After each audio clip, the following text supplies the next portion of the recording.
speaking, is a drain on the national resource. You spoke about 600 million. I can tell you we are, if I were to add the interest on delayed payment of all the agencies, we may be more than 10, 15 billion Ghana cedi. It's not sustainable.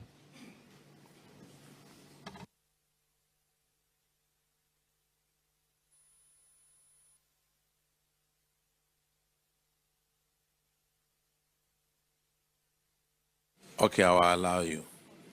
Yes, thank you, Mr. Chairman.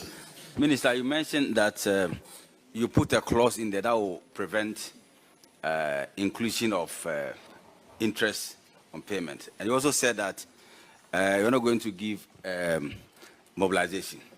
So if a contractor goes to the bank for a loan to come and start a project, and you say you're going to pay in 3 months, which is fair.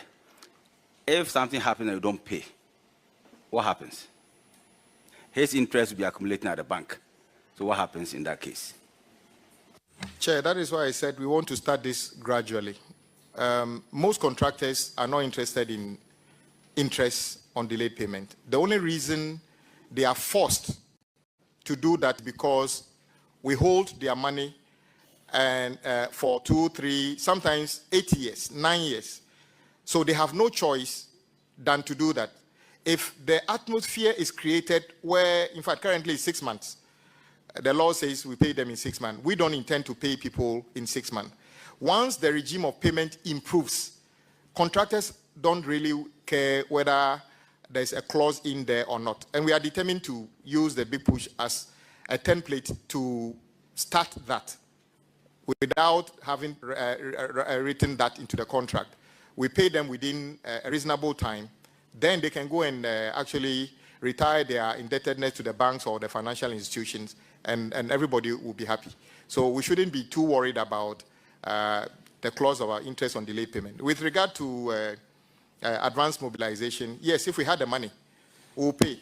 But as a minister, we owe contractors we can't pay. And then the same contractor comes to get a new job, and then you are using the money to pay advanced mobilization. And then the certificate you owe him is attracting interest.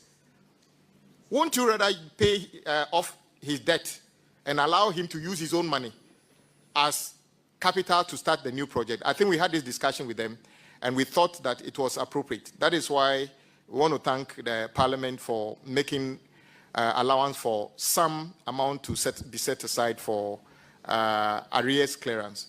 At the last check, I think we have paid